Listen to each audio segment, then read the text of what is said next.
नमस्कार मित्रांनो.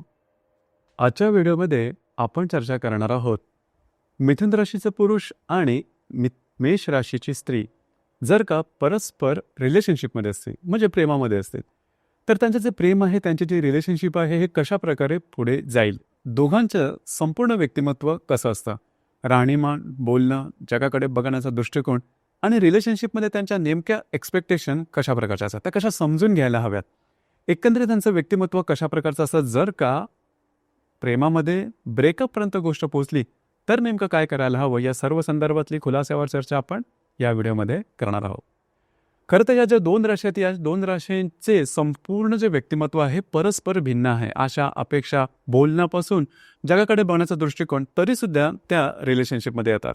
अर्थात त्यामागचे कारणं सुद्धा तशीच आहेत. सुरुवातीला आपण त्यांचं संपूर्ण जे व्यक्तिमत्व आहे त्याबद्दल थोडा विचार करू, म्हणजे तुम्हाला साधारण अंदाज येईल की गोष्टी कशा प्रकारे आपल्याला टॅकल करायला हव्यात रिलेशनशिपमध्ये. सुरुवातीला आपण चर्चा करू की मिथुन राशीचे जे पुरुष आहेत यांचं संपूर्ण व्यक्तिमत्व कशा प्रकारचं असतं. मिथुन राशीबद्दल सांगायचं झालं तर कालपुरुषाच्या पत्रिकेमध्ये तृतीय स्थानामध्ये येणारी ही रास आहे, पुरुष रास आहे. राशीचा जो स्वामी आहे तो बुध आहे. राशीचं जे तत्व आहे ते वायू तत्व आहे आणि ही जी रास आहे ही द्विस्वभावाची रास आहे. सगळ्यात पहिली आणि महत्त्वाची गोष्ट जी की मिथुन राशीच्या पुरुषांमध्ये दिसून येते ते अर्थातच त्यांचं राहणीमान.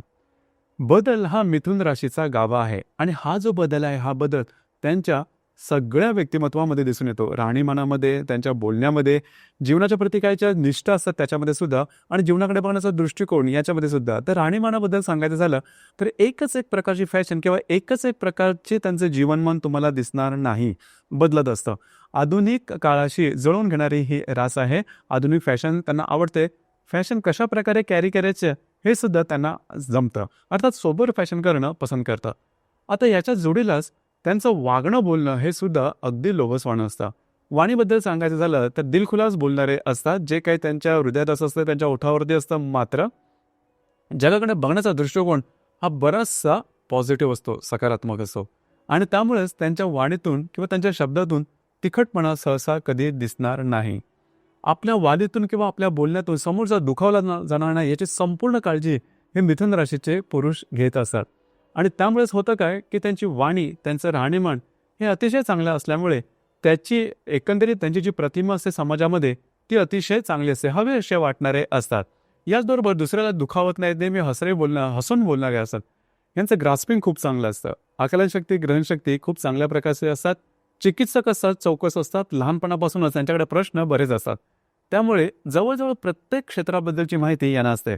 मग समोरचा व्यक्ती कुठल्याही क्षेत्रातला का असते ना, त्याच्याशी कम्युनिकेशन करण्याइतपत ज्ञान तर यांच्याकडे नक्कीच असतं. आणि यामुळेच यांचं जे फ्रेंड सर्कल असतं ते सुद्धा भरपूर असतं. यांना बोलायला खूप आवडतं, म्हणजे पुरुष असून सुद्धा शेअरिंग करायला भरपूर आवडते. अर्थात यांचं मगाशी सांगितल्याप्रमाणे बौद्धिक खूप चांगलं असतं. इथे एक गोष्ट थोडीशी महत्त्वाची आहे की शारीरिक फिटनेसकडे थोडंसं लक्ष देणं गरजेचं राहील. कारण थोडीशी जास्त समजा शारीरिक मेहनत केली गेली तर लवकर मलूल होतात, थकून होतात. ह्या गोष्टीकडे लक्ष देणं थोडंसं गरजेचं आहे. ही गोष्ट जर का त्यांनी अचीव केली तर अर्थात ते शारीरिक आणि मानसिकदृष्ट्या जीवनामध्ये फार मोठा पल्ला गाठू शकतील. ही गोष्ट महत्त्वाची आहे. दुसरी महत्त्वाची गोष्ट म्हणजे निर्णय क्षमता थोडी कमी असते. काही जरी गोष्टी समोर आल्या तर निर्णय घ्यायचा की नाही या द्विधा अवस्थेत जातात आणि बऱ्याच वेळेस नकारात्मक निर्णय घेतात किंवा चुकीचा निर्णय घेतात किंवा कधी कधी निर्णय घेतच नाहीत आणि त्यामुळे यांच्या जीवनातल्या बऱ्याचशा संधी या वाया जातात. याकडे सुद्धा थोडंसं लक्ष देणं गरजेचं आहे. त्याच्यामागे कॉन्फिडन्स आहे. लक्षात घ्या, कॉन्फिडन्स थोडा कमी असतो. त्याच्यामुळे जबाबदारी घेतली तर ती पूर्ण करण्याची धमक किंवा तो जो कॉन्फिडन्स आहे तो सुद्धा स्वतःमध्ये जागवायला हवा. अर्थात तुमची बुद्धी चांगली आहे, तुमची आकलनशक्ती खूप चांगली आहे, त्याच्यामुळे कॉन्फिडन्स हा तुमच्यामध्ये यायलाच हवा. फक्त तो आपल्यामध्ये आहे हा एक दृढ बाणा तुमच्यामध्ये तुम्ही बाळगला तर अर्थातच मिथुन राशीचे जे पुरुष आहेत ते बराच मोठा पल्ला गाठू शकतात. खर्चिक असतात. त्यांच्या मगाशी सांगितल्याप्रमाणे आवडीनिवडी ह्या थोड्याशा जास्त असतात. त्याच्यामुळे खर्चावर थोडंसं निर्बंध घालणं गरजेचं राहील. एकंदरीत सांगायचं झालं तर अतिशय चांगलं किंवा लहान मुलासारखे, लहान मुलांची जशी प्रवृत्ती असते किंवा वृत्ती असते त्याप्रमाणे यांचा स्वभाव असतो. अनुभव त्यांना शहाणपण चांगल्या प्रकारे येतं. दुसरी महत्त्वाची गोष्ट म्हणजे यांना फिरायला खूप आवडतं आणि फिरायला जाताना सुद्धा बरोबर कोणाला ना कोणातरी घेऊन जातील. एकटं फिरणं यांना तसं आवडत नाही की त्यांना पसंत पण पडत नाही. आता अर्थातच मिथुन राशीमध्ये एकंदरीत 3 नक्षत्र येतात. पहिले जे नक्षत्र आहे ते आहे मृग नक्षत्र. मृग नक्षत्राचे शेवटचे जे 2 चरण आहेत हे मिथुन राशीमध्ये येतात. मृग नक्षत्राबद्दल सांगायचं झालं तर त्यांची आकलनशक्ती, ग्रहणशक्ती अतिशय चांगल्या प्रकारची असते, कारण पुस्तक वेडे असतात, वाचन वेडे असतात, त्यांच्याकडे ज्ञान खूप चांगलं असतं आणि शब्दांचा साठा भरपूर असतो. त्यामुळे बोलायचं कसं, किती बोलायचं, कुठे थांबायचं, कशा प्रकारे बोलायचं या संदर्भातलं ज्ञान आहे ना अतिशय चांगलं असतं आणि अलर्ट असतात, भरपूर अलर्ट असतात. छोट्या छोट्या गोष्टींचा सुद्धा नीट विचार करणारे असतात, इन डेप्थ विचार करणारे असतात. त्यामुळे सहसा यांचं जे निर्णय असतात ते चुकत नाहीत, परंतु अतिविचार केला गेल्यामुळे बऱ्याच वेळा निर्णयाला वेळ लावतात. अर्थात या गोष्टीवर थोडंसं काम करणं गरजेचं आहे. मग तो स्वभाव प्रवृत्ती यांची खूपच चांगल्या प्रकारची असते. दुसरं जे नक्षत्र आहे ते आद्रा नक्षत्र. आद्रा नक्षत्राचे जे पुरुष असतात हे मॅच्युअर्ड असतात आणि यांचे जे विचार करण्याची क्षमता ती खूप चांगली असते आणि यांची ग्रास्पिंगसुद्धा खूप चांगली असते. थोडेसे फ्लेक्झिबलसुद्धा असतात. त्याच्यामुळे सहसा यांचं कोणाशी वादविवाद होत नाही. अज्ञात गोष्टीवरती यांचं आकर्षण थोडंसं जास्त असतं. तिसरं जे नक्षत्र आहे ते आहे पुनर्वसू नक्षत्र. पुनर्वसू नक्षत्र हे एखाद्या वेलीसारखं असतं. दुसऱ्याच्या आधाराने पुढे जाणार असतं. म्हणजे पुरुष असले तरीसुद्धा त्यांना दुसऱ्याची मदत थोडीशी लागते. थोडंसं ज्याला आपण पुश म्हणतो तो त्यांना थोडासा लागतो. कॉन्फिडन्स थोडासा कोणीतरी बूस्ट केला तर अर्थातच या नक्षत्राचे जे पुरुषाच्या जीवनात बरेच पुढे जातात. देवबळे असतात. देवावरती धार्मिक गोष्टी, धर्म, अध्यात्मावरती विश्वास ठेवणारे असतात. हृदयाचे खूप साफ असतात आणि कोणाबद्दलही कोणाच्या अपरोक्ष काही चुकीचं वाईट बोलणं हा प्रकार यांच्यामध्ये असं इगोसुद्धा यांच्यामध्ये तसा दिसून येत नाही. परंतु पुनर्वसू नक्षत्राचे जे पुरुष असतात खरंच पुनर्वसू नक्षत्र हे थोडंसं लकीसुद्धा नक्षत्र आहे. म्हटलं कुठल्याही गोष्टीमध्ये फसलं जाणं हा भाग यांच्यासाठी होत नाही. अर्थात त्यांना गोवलं गेलं तरी हे बाहेर येतात. तर थोडीशी दैवी कृपा ही या नक्षत्रावर दिसून येते. आतापर्यंत तुम्हाला समजलं असेलच की मिथुन राशीचे जे पुरुष आहेत त्यांचं संपूर्ण व्यक्तिमत्व नेमकं कशा प्रकारचं असतं. आता थोडी चर्चा करू की मेष राशीचे जे स्त्री आहेत त्यांचं संपूर्ण व्यक्तिमत्व कशा प्रकारचं असतं. मेष राशीबद्दल सांगायचं झालं तर कालपुरुषाच्या पत्रिकेमध्ये प्रथम भावामध्ये येणारी रास आहे पुरुष रास आहे. या राशीचा जो स्वामी आहे तो मंगळ आहे. या राशीचं जे तत्व आहे ते अग्नितत्व आहे आणि ही जी रास आहे ही चरस्वरूप रास आहे. एका अर्थी जर का तुम्ही बघितलं संपूर्ण जी मेष रास आहे ही पुरुष तत्वाची रास आहे. म्हणजे राशीचा स्वामी मंगळ आहे, राशीचा तत्व अग्नी आहे आणि चरस्वरूप रास आहे आणि पुरुष सुद्धा रास आहे. तर संपूर्ण पुरुष तत्व हे मेष राशीमध्ये तुम्हाला दिसून येईल आणि अर्थातच अशी पुरुष तत्वाची रास जर का एखाद्या स्त्रीची असेल तर अर्थातच ज्यामध्ये जे पुरुष गुण आहे ते तुम्हाला थोडेसे जास्त दिसतील. त्यामुळे मेष राशीच्या स्त्रिया ती फक्त आणि फक्त स्त्री आहे या दृष्टिकोनातून कधीही बघू नका. म्हणजे आपण बऱ्याच वेळेस त्यांना टेकन फॉर ग्रँटेड घेतो, थोडंसं गृहीत धरतो. म्हणजे स्त्री आहे मग तिने ॲडजस्ट केलं पाहिजे, स्त्री आहे मग तिने थोडे बॅकफुटला गेलं पाहिजे, स्त्री आहे मग तिने थोडंसं अंडरस्टँडिंग लेवल तिची चांगली असायला हवी. ह्या कुठलेच गुण तुम्हाला सहसा मेष राशीच्या स्त्रीमध्ये दिसणार नाही. अर्थात असतात पण केव्हा, जर का त्यांची चुकी नसेल तर. मुद्दाम जर का काही लादलं गेलं तर ते मात्र सहन करणार नाही. अन्यायाला जबरदस्तपणे तेच अन्यायाचा सामना करतील आणि भिडतील. ही गोष्ट मेषराशीच्या स्त्रीमध्ये खूप चांगल्या प्रकारे दिसून येते.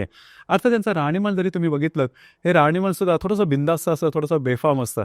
घाबरत नाही कोणाला, ना समाजाला ना कुठल्या व्यक्तीला. ही गोष्ट खरी तर खूप चांगली आहे. स्वतःच्या हिमतीवरती पुढे जाणारी ही रास किंवा या राशीचे स्त्री आहे. जसं फॅशनच्या बाबतीत थोडंसं डार्क फॅशन करणं किंवा आधुनिक फॅशन करणं ह्यांना पसंत येतं. आणि वाणी किंवा बोलणं जरी बघितलं तर यांची वाणी थोडीशी तुम्हाला तिखट वाटू शकेल. कारण तिखटपणा त्यामुळे की सत्य आहे ते बोलतात, मनात जे आहे ते बोलतात आणि मनातली भाषा किंवा हृदयातली भाषा ही नेमकी असते, ही समोरासमोर असते. म्हणजे उगाच समोरच्याला बरं वाटावं म्हणून साखर पेरणी करणं हा जो भाग आहे हा भाग मेष राशीच्या स्त्रीमध्ये दिसणार नाहीत. थोडंसं बिंदास्त असतात त्यांच्या नेचरमध्ये. दुसरी महत्त्वाची गोष्ट म्हणजे यांची निर्णय क्षमता सुद्धा खूप चांगली असते. एखादी गोष्ट आवडली, एकदा निर्णय घेतला की तो पूर्ण करून दाखवतील. येणं प्रकारेनं जो सक्सेस आहे ते मिळवणं हा जो भाग आहे हा भाग मेष राशीच्या स्त्रीमध्ये दिसून येतं. आणि सगळ्यात महत्त्वाचं आहे ते म्हणजे त्यांचा आत्मसन्मान. ही गोष्ट मनावरती करून घ्या. त्यांचा जो सेल्फ रिस्पेक्ट आहे हा सर्वात महत्त्वाचा आहे. अगदी छोट्याशा शब्दाने जर का त्यांच्या भावना दुखावल्या गेल्या तर ते कधीच सहन करणार नाहीत. मग मात्र ते एकदम टोकाला जातील. ही गोष्ट अत्यंत महत्त्वाची आणि त्यांच्यासाठी निर्णय घेणं ही काय मोठी गोष्ट आहे. निर्णय घ्यायचा, तो इम्प्लिमेंट करायचा आणि तो शेवटपर्यंत न्यायचा हा जो भाग आहे हा भाग मेष राशीच्या स्त्रीमध्ये खूप चांगला दिसून येतो. कार्यकर्तृत्वाच्या बाबतीमध्ये सुद्धा हा जो त्यांचा भाग आहे तो खूप चांगल्या प्रकारे दिसून येतो. कितीही मोठी रिस्क घ्यायला तयार असतात. आता अधिभौतिक सुखाची आवड असते, चांगलं राहणीमान त्यांना आवडतं आणि त्या दृष्टीने संपूर्ण प्रयत्न करून कारण त्यांच्यामध्ये जिद्द, चिकाटी, महत्त्वाकांक्षा आणि संपूर्ण समर्पणाची भावना ही जबरदस्त असल्यामुळे कार्यकर्तृत्वाच्या बाबतीमध्ये सुद्धा पुढे येतात आणि एखादी जबाबदारी स्वतः घेणं आणि ती पूर्ण करून दाखवणं हा भाग मेष राशीच्या स्त्रीमध्ये अत्यंत चांगल्या प्रकारे दिसून येतो. थोडंसं यांना आरोग्याच्या संदर्भातले त्रास होऊ शकतात. खास करून आपण थोडं याच्यामध्ये जी नक्षत्र आहेत त्याबद्दल थोडा विचार करू, मग तुम्हाला आणखीन मुद्दा आणखीन थोडा स्पष्ट होऊ शकेल. पहिलं जे नक्षत्र आहे ते अश्विनी नक्षत्र. अश्विनी नक्षत्राबद्दल सांगायचं झालं तर हे अश्विनी नक्षत्रातल्या ज्या स्त्रिया असतात हे नेहमी नंबर 1ला येण्याचा प्रयत्न करतात. बिझी बॉडी असतात, नेहमी धडपड करणारे असतात. कधीही तुम्हाला शांत बसलेले दिसणार नाही. त्यांच्या शरीराचा कुठला ना कुठला अवयव हा काही ना काहीतरी काम करणार नाही आणि अगदीच काही काम नसतं, ते शांत जरी बसलेले असेल तरी त्याच्यातली ऊर्जा ती तुम्हाला दिसेलच. दुसरी महत्त्वाची गोष्ट म्हणजे पेशन्स थोडासा कमी असतो. लक्षात घ्या, अश्विनी नक्षत्राची जी स्त्री आहे ती भरपूर ॲक्टिव्ह असते आणि त्यांची अपेक्षा असते की समोरच्यानी सुद्धा तेवढंच ॲक्टिव्ह असावं आणि तेवढंच फटाफटपणे काम करावे. परंतु ते समोरच्या व्यक्तीला तसं जमत नाही आणि ते तसं त्याला जमलं नाही की ह्यांचा पारा चढतो आणि मग ह्यांच्यातला तो तिखटपणा तो दिसून येऊ शकतो. अर्थात जीवनामध्ये सतत पुढे राहायचं म्हणजे रुकणार नाही, दमणार नाही, हा जो भाग आहे, हा भाग यांच्यामध्ये जास्त प्रमाणात दिसून येतो. समोरच्याला सुद्धा ते कामाला लावतात, ही गोष्ट त्यांच्यामध्ये दिसून येते. मगाशी सांगितल्याप्रमाणे जीवनामध्ये खूप मोठ्या पदावरती हे जाऊ शकतात. कॉम्पिटिशन करणं यांना आवडतं. नेतेगिरी किंवा लीडरशिप क्वालिटीज, एखादी गोष्ट दुसऱ्याला जमत नसेल ते स्वतः करून दाखवणं, हा जो भाग आहे, हा भाग अश्विनी नक्षत्राच्या स्त्रीमध्ये खूप चांगल्या प्रकारचा दिसून येतो. भरणी नक्षत्राची जी स्त्री आहे यांचा जो स्वभाव तो बऱ्याच प्रमाणात मॅच्युअर्ड असतो. लक्षात घ्या, भरणी नक्षत्राची जी स्त्री आहे ही न्यायप्रधान आहे किंवा कायद्यात बोलणारे असतात. म्हणजेच जरी ती रिलेशनशिपमध्ये असेल, तुमचं जरी चुकलं तरी ते तुम्हालाही टोकतील. म्हणजे रिलेशनशिपमध्ये असणारा माणूस हा आपला आहे, आपल्याशी संबंधित आहे किंवा आपलं त्याचं प्रेम आहे म्हणून तो चुकला किंवा तो चुकला किंवा त्याला त्याच्यावरती जी चूक आहे ती पदराखाली गेला, हा भाग भरणी नक्षत्राच्या स्त्रीमध्ये दिसणार नाही. ती सरळ बोलेल. स्वतःची जरी चूक असेल तरी ती ती मान्य करेल आणि त्याप्रमाणे स्वतःचं वर्तन ठेवणं, हा जो भाग आहे, कायदेप्रेमी असतात, कायद्यात वागणारे असतात. तर हा जो भाग आहे, हा भाग भरणी नक्षत्राच्या स्त्रीमध्ये खूप चांगल्या प्रकारे दिसून येतो. मेहनत करणारे असतात, मेहनत करून पुढे जाणारे असतात. ट्रान्सपरन्सी, पारदर्शकता यांच्या वाणीमध्ये, यांच्या विचारांमध्ये, वागणुकीमध्ये तुम्हाला दिसून येईल. तिसरं जे नक्षत्र आहे ते कृतिका नक्षत्र. कृतिका नक्षत्राचं जे पहिलं चरण आहे हे मेष राशीमध्ये दिसून येतं. अर्थात कृतिका नक्षत्राच्या ज्या स्त्रिया असतात ह्या बऱ्याच प्रमाणात ॲक्टिव्ह असतात, खूपच ॲक्टिव्ह असतात आणि कुणालाही घाबरत नाही. यांच्यामध्ये शूरवीरता ही जी आहे ती जबरदस्त दिसून येते. म्हणजे संपूर्ण समर्पणाची भावना, आपण हाती घेतलेलं काम पूर्ण करून दाखवणं, तिखटपणा हा थोडासा यांच्या स्वभावामध्ये दिसू शकतो. ही गोष्ट थोडीशी महत्त्वाची आहे. परंतु त्यांचं वागणं बोलणं हे बरंचसं ट्रान्सपरंट असतं. त्यांच्यावर जर काही म्हणजे चुकीचं समोरचा वागला गेला ते कधीही सहन करणार नाही. चुकीला माफी नाही. हा जो भाग आहे, हा भाग कृत्तिका नक्षत्राच्या स्त्रीमध्ये बऱ्याच प्रमाणात दिसून येतो. परंतु सिंगल हँडली यश खेचून आणणं आणि त्याच्यासाठी जबरदस्त मेहनत करण्याची जी ताकद आहे, ही ताकद कृत्तिका नक्षत्राच्या स्त्रीमध्ये खूप चांगल्या प्रकारे दिसून येते. अर्थात आरोग्याचे काही त्रास असतात, ज्याला आपण पित्त प्रकृती किंवा त्याच्याशी संबंधित जे व्याधी आहेत, म्हणजे ज्या आयुर्वेदात सांगितलेल्या आहेत, त्या यांच्यामध्ये दिसून येतात. स्किन ॲलर्जी किंवा डायजेशनच्या संदर्भातले त्रास, डोळ्यांच्या संदर्भातले विकार. कधी-कधी थोडंसं आई-वडिलांच्या सुखामध्ये सुद्धा कमतरता दिसून येऊ शकते. बालपण थोडंसं संघर्षामध्ये जाणं, हा जो भाग आहे, हा भाग सुद्धा कृतिका नक्षत्राच्या स्त्रीमध्ये दिसून येतो. परंतु पुढं जर का तुम्ही त्यांचं व्यक्तिमत्व आता सांगितल्याप्रमाणे समजून घेतलं, तर अर्थातच तुम्हाला त्यांच्याशी रिलेशनशिप टिकवणं हे सोपं जाईल. सरळ असतात. आता हे जी सगळी नक्षत्र आहेत ही थोडीशी खर्चिक असतात. म्हणजे अश्विनी, भरणी, त्याच्यात भरणी नक्षत्र आहे हे थोडंसं आर्थिक बाबतीमध्ये स्वतःवरती कंट्रोल करू शकतात, कारण कंट्रोल करणं हा भाग त्यांच्यामध्ये असतो. बाकी अश्विनी आणि कृतिका नक्षत्रामध्ये हा भाग सहसा दिसून येत नाही. आतापर्यंत तुम्हाला समजलं असेलच की मिथुन राशीचा पुरुष आणि मेष राशीची जी स्त्री आहे यांचं संपूर्ण व्यक्तिमत्व कसं असं पूर्णपणे भिन्न आहे. लक्षात घ्या, वाणीमध्ये जगण्याचा दृष्टिकोन, एकंदरीत त्यांचा स्वभाव हा पूर्ण भिन्न असतो, तरीसुद्धा ते रिलेशनशिपमध्ये असतात. कारण होतं काय की आपल्यामध्ये जी गोष्ट नाही आहे ती समजा समोरच्या व्यक्तीमध्ये आपण बघितली तर आपसुकच एक आकर्षण तयार होतं आणि त्या आकर्षणाचं रूपांतर हे प्रेमामध्ये होऊ शकतं. अर्थातच काही गोष्टी महत्त्वाच्या आहेत की मेष राशीच्या स्त्रीने हे नेहमी लक्षात ठेवायला हवं की थोडंसं तुमचे जे शब्द आहेत त्याची धार कमी करायला हवी तुमच्या रिलेशनशिपमध्ये असणाऱ्या व्यक्तीबरोबर.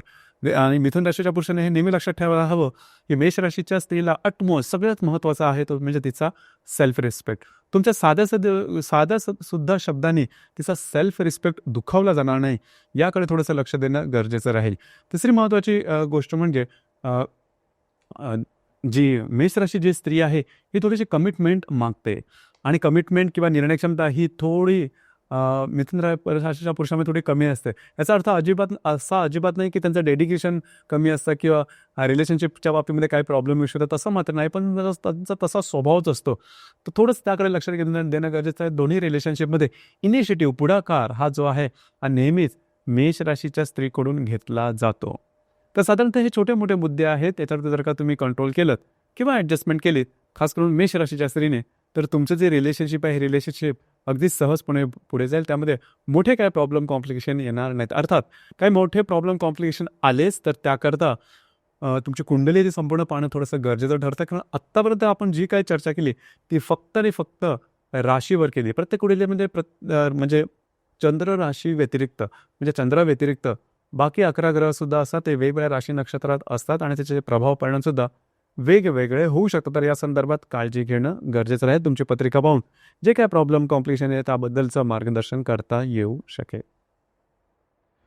तर मित्रांनो, हे होतं मिथुन राशीचा पुरुष आणि मेष राशीची स्त्री जर का परस्पर रिलेशनशिपमध्ये असेल तर त्यांचं जे रिलेशनशिप आहे हे कशा प्रकारे पुढे जाईल या संदर्भातली चर्चा. धन्यवाद.